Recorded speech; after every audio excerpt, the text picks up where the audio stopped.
Exam 300 fight for glory. नमस्कार दोस्तों, स्वागत है आपका एग्जाम 300 यूपी में। आज ये पॉलिटी सीरीज का 8वां लेक्चर है। आज के लेक्चर में हम राज्यपाल, विधानसभा, विधान परिषद और राज्य मंत्रिपरिषद के बारे में पढ़ेंगे। तो चलिए शुरू करते हैं। सबसे पहले देखते हैं राज्यपाल। तो संविधान के भाग 6 के अंतर्गत अध्याय 2 में अनुच्छेद 153 से 167 तक राज्य की कार्यपालिका के संबंध में उल्लेख है, जिसमें राज्यपाल भी आता है। अनुच्छेद 153 कहता है कि प्रत्येक राज्य का एक राज्यपाल होगा। तो राज्यपाल के लिए कौन सा अनुच्छेद है? अनुच्छेद 153। अनुच्छेद 154 कहता है कि राज्य की कार्यपालिका की शक्ति राज्यपाल में निहित होगी। जैसे केंद्र की शक्तियां किसमें निहित थी? राष्ट्रपति में निहित थी। वैसे ही राज्य की जो शक्तियां हैं वो किसमें निहित है? वो राज्यपाल में निहित है, कार्यपालिका की शक्तियां। 7वां संविधान संशोधन अधिनियम 1956 के अनुसार एक ही व्यक्ति दो या दो से अधिक राज्यों का राज्यपाल भी नियुक्त किया जा सकता है। और यही प्रश्न बार बार परीक्षाओं में पूछा जाता है कि क्या कोई एक व्यक्ति दो या दो से अधिक राज्यों का राज्यपाल हो सकता है एक ही समय में? तो हाँ, हो सकता है। 7वां संविधान संशोधन 1956 में जो किया गया था, उसके द्वारा एक व्यक्ति को दो या दो से अधिक राज्यों का राज्यपाल नियुक्त किया जा सकता है एक ही समय में। यानी कि एक ही समय में एक राज्यपाल दो या दो से अधिक राज्यों का जो है कार्यभार संभाल सकता है। अगला पॉइंट है, संविधान के अनुच्छेद 155 के तहत राज्य के राज्यपाल की नियुक्ति कौन करता है? तो भारत का राष्ट्रपति करता है। जब नियुक्ति अगर भारत का राष्ट्रपति करेगा तो ये अपना त्यागपत्र किसको देगा? राज्यपाल। तो राज्यपाल अपना त्यागपत्र भी भारत के राष्ट्रपति को ही देगा।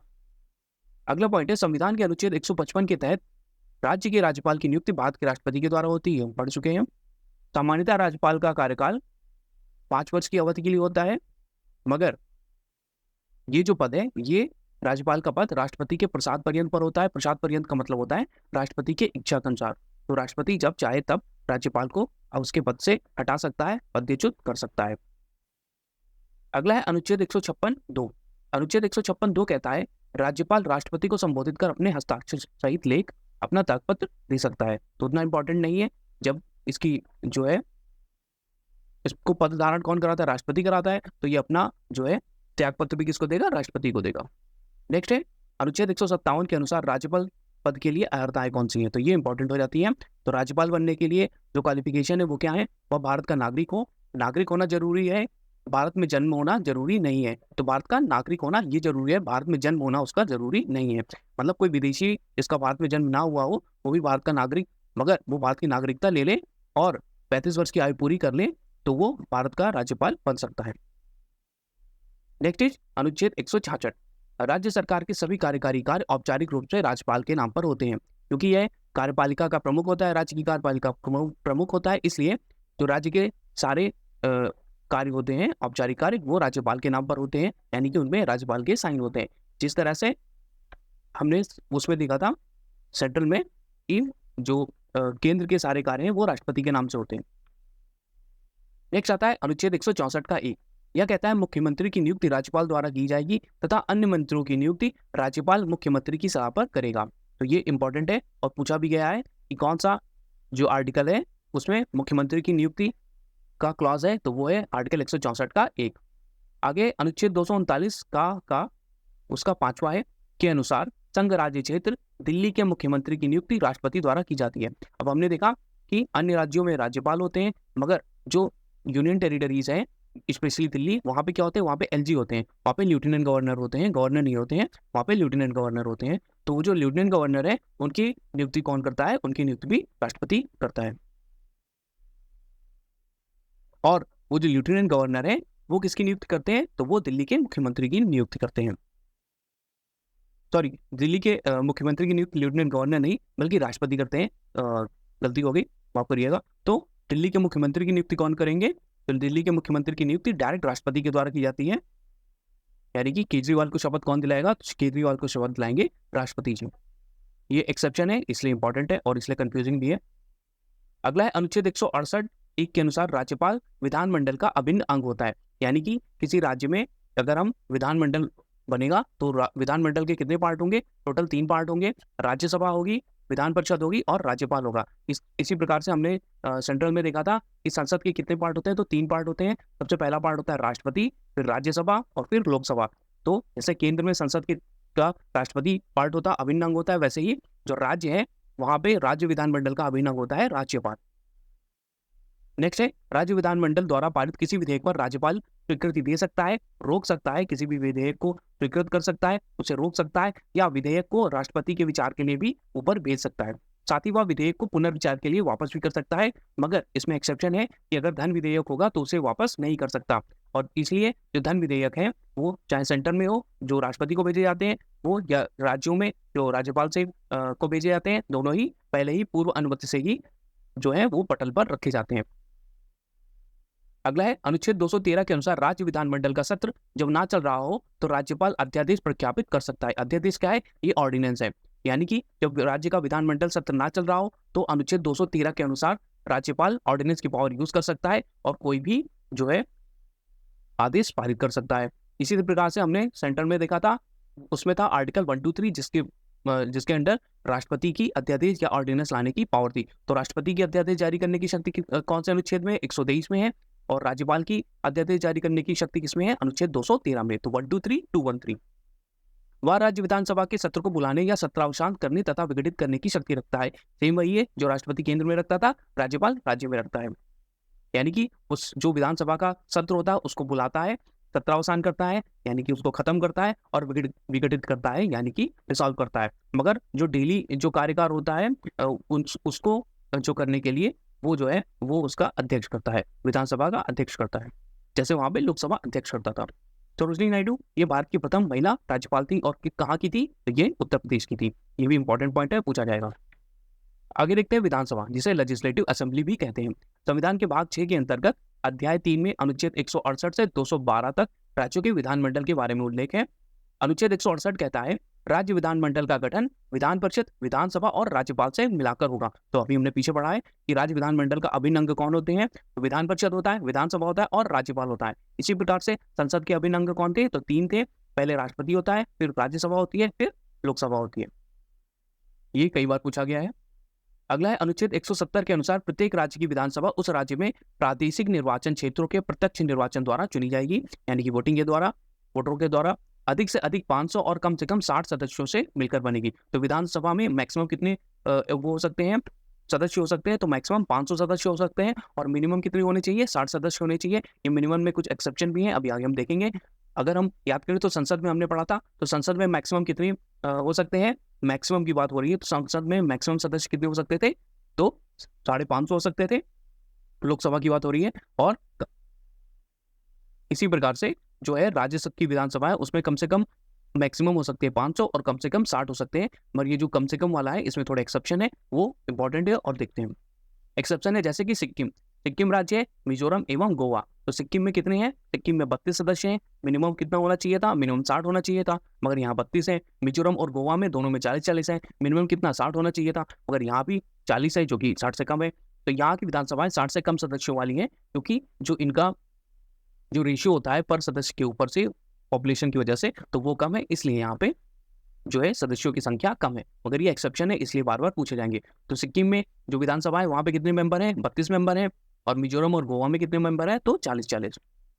अगला है जो यूनियन टेरिटरी पौंडीचेरी। तो पौंडीचेरी या पुडुचेरी संघ राज्य क्षेत्र, जहाँ की विधानसभा में कुल 33 सदस्य हैं, इसमें से 30 निर्वाचित होते हैं तथा 3 केंद्र सरकार के द्वारा मनोनीत होते हैं। ये पौंडीचेरी भी पूछा गया है। तो 4 एक्सेप्शन हो गए। पहला सिक्किम हो गया, जिसमें कुल 32 सदस्य हैं, होने 60 चाहिए। मिजोरम और गोवा में दोनों में 40-40 सदस्य होते हैं विधानसभा में, होने 60 चाहिए। और पुडुचेरी में 33 हैं, 3 जो है वो निर्वाचित होकर आते हैं, 30 निर्वाचित होकर आते हैं, और 3 जो है वो केंद्र सरकार के द्वारा मनोनीत होते हैं। और होने कितने चाहिए? मिनिमम 60 होने चाहिए, मगर ये 4 एक्सेप्शन इसलिए इंपॉर्टेंट हो जाते हैं। सबसे बड़ी विधानसभा कौन सी है? तो ऑब्वियसली सबसे बड़ी विधानसभा उत्तर प्रदेश की है। यहाँ पे कुल कितने सदस्य हैं? तो कुल निर्वाचित सदस्य हैं या कुल सदस्य हैं वो है 403। अगला है राज्य विधानसभाओं के निर्वाचन का संचालन कौन करता है? तो राज्य का हो गया, केंद्र का हो गया, राज्य का हो गया, ये सभी जो निर्वाचन होते हैं ये कौन करता है? तो ये करता है भारत का निर्वाचन आयोग, यानी कि इलेक्शन कमीशन ऑफ इंडिया। तो राज्य निर्वाचन आयोग कहाँ का चुनाव करवाता है? तो राज्य निर्वाचन आयोग जो है वो आपका नगर पालिका और नगर पंचायत इनके चुनाव कराता है। जो भारत का निर्वाचन आयोग है यानी कि इलेक्शन कमीशन ऑफ इंडिया, वो और कौन कौन से चुनाव कराता है? तो जो भारत का निर्वाचन आयोग है, इलेक्शन कमीशन ऑफ इंडिया, वो राष्ट्रपति का चुनाव, उपराष्ट्रपति का चुनाव, जो आपका संघ का चुनाव हो गया, आपका लोकसभा वाला चुनाव हो गया, और राज्यसभा का चुनाव हो गया। तो ये सारे चुनाव इलेक्शन कमीशन ऑफ इंडिया करवाता है। ये प्रश्न बहुत बार पूछा गया है। और राज्यसभा का जो होता है, राज्य का जो निर्वाचन आयोग होता है वो कौन कौन से चुनाव कराता है, तो वो नगर पालिका और नगर पंचायत के चुनाव कराता है। अति इंपॉर्टेंट है, बार बार पूछे गए हैं। विधानसभा अध्यक्ष किसी भी प्रश्न पर पक्ष और विपक्ष में बराबर मत आए तब अपने निर्णायक मत का प्रयोग करता है। जैसे कि लोकसभा अध्यक्ष करता था, उसी प्रकार से विधानसभा अध्यक्ष भी जब अगर किसी चीज को लेकर वोटिंग हो रही है, किसी अधिनियम को लेकर या किसी एक्ट को लेकर, तो उसमें पक्ष और विपक्ष दोनों तरफ से बराबर मत आ जाए, यानी कि टाई हो जाए, इस कंडीशन में जो विधानसभा अध्यक्ष है वो अपना निर्णायक मत का प्रयोग करेगा और सिर्फ इसी कंडीशन पे अपना मत डालेगा। ऐसे वो मत नहीं डालता है, जैसे कि लोकसभा अध्यक्ष में हमने पढ़ा था।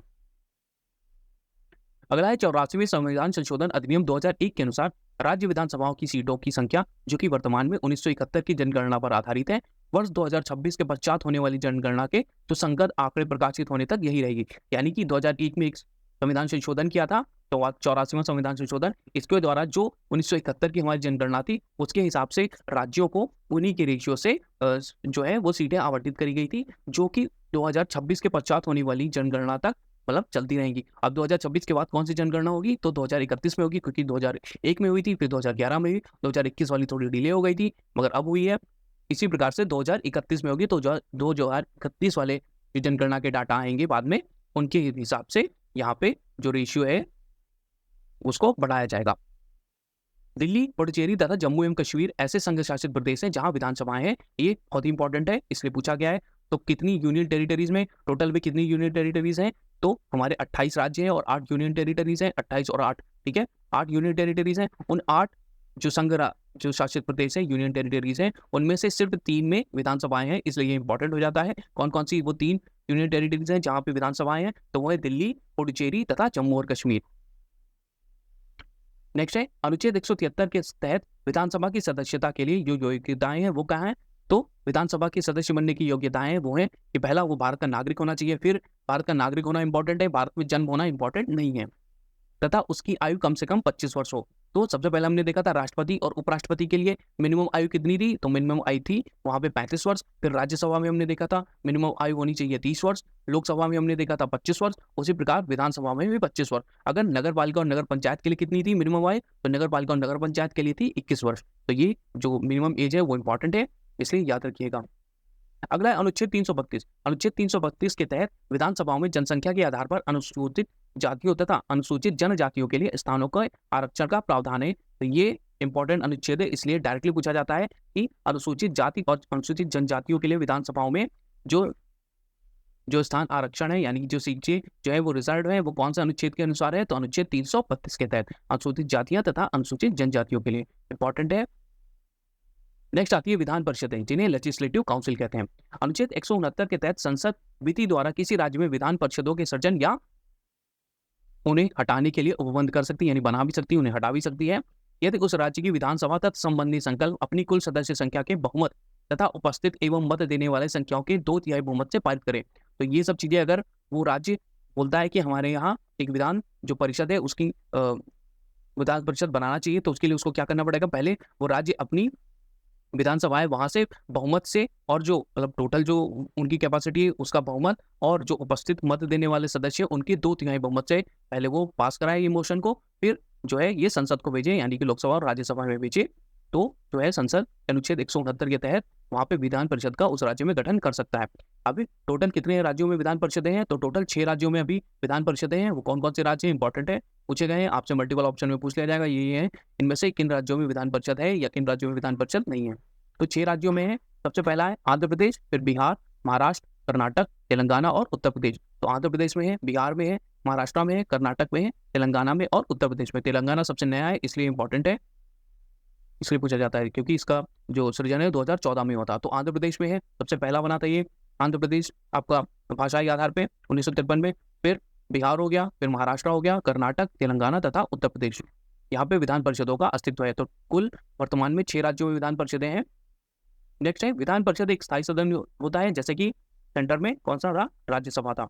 जैसे कि राज्यसभा में सदस्यों का कार्यकाल 6 वर्ष का होता था, वैसे ही विधान परिषद का भी कार्यकाल जो है सदस्यों का 6 वर्ष का होता है, तथा प्रत्येक 2 वर्ष की समाप्ति पे यहाँ पे 1/3 सदस्य जो है वो रिटायर हो जाते हैं।